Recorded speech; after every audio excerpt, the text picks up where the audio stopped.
Hello guys, তো আমরা আজকে আসছি এমন একটা জায়গায়, খুবই খতরনাক রাস্তা। এই রাস্তাটা ঠিক আছে, এখানে আমি রাস্তাটার নাম বলছি না, কিন্তু এখানে মার্ডার হয়েছে, অনেক কিছু হয়েছে। এই রাস্তাটা বেসিক্যালি খুবই রিস্কের রাস্তা। আমরা আসি না শুধুমাত্র আজকে ভিডিওটা বানানোর জন্য। তোমরা একটু রেসপন্স করো, আমাদের চ্যানেলটা খুবই ছোট চ্যানেল। তো এই ভিডিওটা কীরকম লাগছে তোমরা বলবে। এটা ভৌতিক যেরকম ব্যাপার আছে, এখানে আমার নিজের সাথে ভৌতিক কাণ্ড হয়েছিল এই রাস্তাটাতে, আমার নিজের সাথে।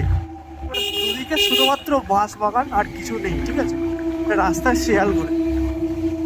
তো এই রাস্তাটা যদি তোমার এই ভিডিও ভালো লাগে, ঠিক আছে, অবশ্যই তোমরা লাইক এবং সাবস্ক্রাইব করবে। কমেন্টে প্লিজ জানিও কীরকম লাগছে, তাহলে একটা ফুল লেংথের ভিডিও বানাবো।